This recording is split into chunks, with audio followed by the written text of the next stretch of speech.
চন্দ্র, vice president mister Hasan, treasurer সম্মানীয় যুগ্ম সভাপতি শ্রী সুজিত কুমার হাজরা, আমাদের সম্মানীয় যুগ্ম সম্পাদক আমাদের Hasan, honourable vice president treasurer mister Robi Bhanj, assistant treasurer Bapi Malakar.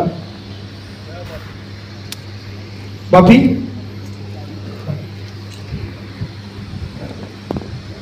আমি অনেকদিন আমরা ইন্ডাস্ট্রিতে আছি, আপনারা এখানে অনেকের আজকে আদলগুলো চেঞ্জ হয়ে গেছে, যারা অনেকে কথা হচ্ছিল যাদের সাথে, সবার সাথেই মোটামুটি কাজ করেছি, 36টা ছবি হয়ে গেছে। আমাদের কোনোদিন উনি যেটা বললেন সব আমি বলছি, এতদিনকার একটা বিরাট অভিজ্ঞতা নিয়ে আমার কিন্তু কোনোদিন আজ অব্দি, আমি কেন পাশে আমার স্বপনদাও রয়েছেন যে এতগুলো ছবি করেছেন, আমাদের কোনো টেকনিশিয়ানের সাথে কারোর সাথে কোনোদিন কোনো একটা ইঞ্চি কারোর সাথে কোনো গন্ডগোল হয়নি, কোনোদিন না, আজও হয়নি। আমি লাস্ট ছবিও করেছি জানবাজ, কোনো রকম সমস্যা নেই।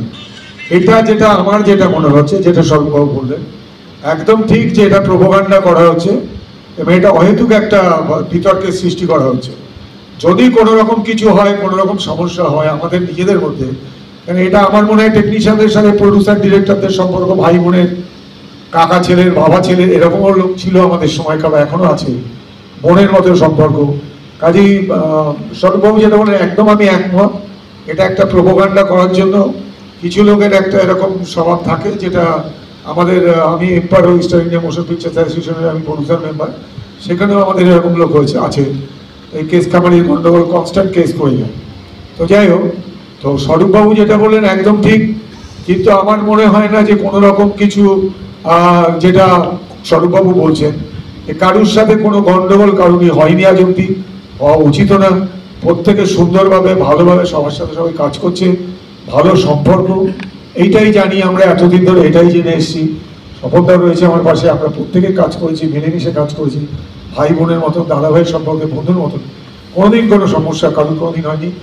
মাননীয় সভাপতি মহাশয়, মঞ্চে উপস্থিত আমাদের গুণীজন এবং আমার সহকর্মীবৃন্দ, শিল্পী কলাকুশলীবৃন্দ, সবাইকে আমার আন্তরিক শুভেচ্ছা এবং ধন্যবাদ জানাচ্ছি। দীর্ঘদিন পর আপনাদের অনেকের সাথেই দেখা হয়েছে, পরিচিত হয়েছে, খুব ভালো লাগছে, সেই আনন্দটা না বলে পারছি না। যাই হোক, এবার বলি, এতক্ষণ আমরা স্বরূপবাবুর কাছ থেকে সব কিছু শুনলাম, সব কিছু জানলাম, এইগুলো যা হওয়া উচিত নয় তাই হচ্ছে, আমরাও শুনতে পাচ্ছি। আমি যদিও অনেকটা দূরে আছি, আমরা কাজ করেছি, কেউ বলতে পারবে না কোনোদিনই হয়নি। আর এইটুকু আমি খবর রাখি যে এখন ফেডারেশনের যারা আছেন প্রত্যেকেই নিবেদিত প্রাণ। আমাদের স্বরূপদাও অত্যন্ত মানবিক, অত্যন্ত সহানুভূতিশীল, টেকনিশিয়ানদের জন্য ভাবেন এবং টেকনিশিয়ানদের জন্য কাজ করেন, টেকনিশিয়ানদের ভালোর জন্যই সব কিছু করেন। কাজেই দুষ্ট লোক তো থাকতেই হবে, খারাপ করার, নষ্ট করার লোক তো থাকতেই হবে, শয়তান লোক থাকতেই হবে, তাহলে তো পৃথিবী থাকবে না, পৃথিবী চলবে না। সেই বাধা বিপত্তি পেরিয়েই আমাদের সবাইকে এগিয়ে যেতে হবে। এবং আপনারা এই ফেডারেশনের যারা কর্তারা আছেন, আপনারা যা ডিসিশন নেবেন, আমার মনে হয় আমরা ডিরেক্টরস গিল্ড থেকে আমরা সব কিছুর সাথে একমত আছি এবং আমরা মেনে নেব। সবাইকে ধন্যবাদ এবং নমস্কার জানিয়ে আমি আমার বক্তব্য শেষ করছি। আন্তর্জাতিক শ্রম দিবসকে মাথায় রেখে আজকের এই মিটিংয়ে আমার বক্তব্য পেশ করছি।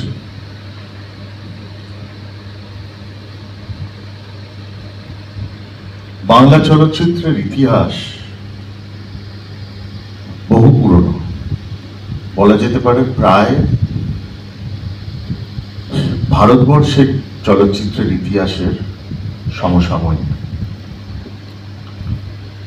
তাই এই ইতিহাসের সাথে একটা সংস্কৃতি জড়িয়ে আছে, একটা কালচার জড়িয়ে আছে, একটা অসম্ভব প্যাশন জড়িয়ে আছে। বাংলা চলচ্চিত্রে আমরা যারা কাজ করি, আমরা সবাই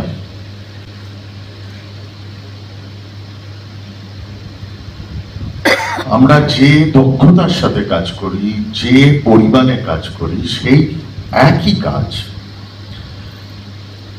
ভারতবর্ষের অন্য প্রান্তে যদি আমরা করতাম, তাহলে তার আর্থিক জায়গাটা কত হতো সেটা আপনারা সকলে জানেন। তবু আমরা করি। কেন করি?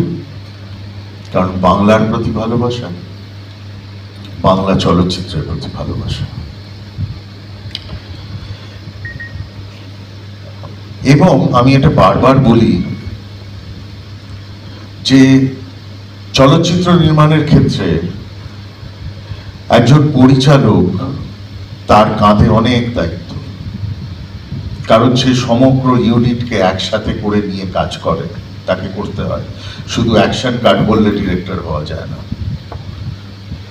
তার কাঁধে তার রেসপন্সিবিলিটিস অনেক, যেমন প্রত্যেকটা ডিপার্টমেন্টের ভালো মন্দ দেখা শোনা, তারা ঠিক মতো আছে কিনা, তারা ঠিক মতো টাকা কড়ি পাচ্ছে কিনা, তাদের খাওয়া দাওয়া ঠিক করে হচ্ছে কিনা, সমস্ত কিছু একজন পরিচালকের নজর দেওয়া উচিত বলে আমার মনে হয়। শেষে বলার সবচেয়ে বড় অসুবিধা হলো সব পয়েন্টস কভার হয়ে যায়। আমি যে পয়েন্টগুলো নিয়ে বলবো ভেবেছিলাম, অরিন্দম দা একের পর এক সেগুলো এত ভালোভাবে বলেছেন, আমি কি বলবো আমি বুঝতে পারছি না। যাই হোক, চেষ্টা করছি। একদম দেখুন, প্রথমত আমি যেটা বলতে হবে, চিন্তা করতে বাধ্য হয়েছিলাম আমার কাজের বা আমার শিল্পের কি পরিচয় বা কি বিশেষত্ব সেটা নিয়ে। সেটা ভাবতে গিয়ে আমি একটা জিনিস বুঝেছিলাম যে আমি কবি নই। আমি একটা খাতা একটা পেন নিয়ে নিজের মনে একটা কবিতা লিখে শিল্প করতে পারি না। আমি চিত্রশিল্পীও নই যে একটা ইজেল বা একটা ক্যানভাস, তুলি, রং। আমার শিল্পের ধরনটা হলো যৌথ খামার, স্বপ্নের যৌথ খামার, যেখানে একসাথে অনেকগুলো মানুষ কাজ করলে তবে আমি যে শিল্পী এবং আমি যে শিল্প সৃষ্টি করছি সেটা সামনে আসে। সো সেখানে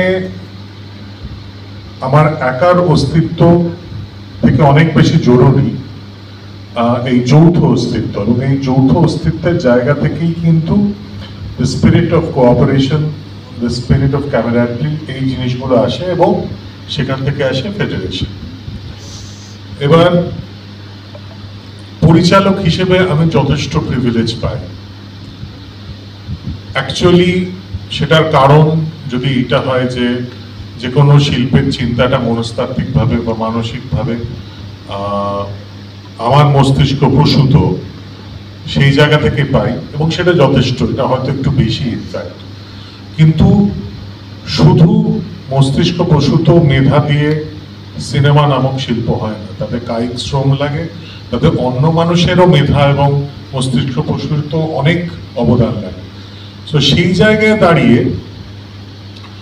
যখন the battle lines were being ড্রন, যখন যুদ্ধ পরিস্থিতিতে এটা ঠিক করা হচ্ছে যে কার সঙ্গে কার যুদ্ধ, খুব মজার ব্যাপার হলো যেটা যে পয়েন্টটা আমি বলছিলাম যে অ্যাকচুয়ালি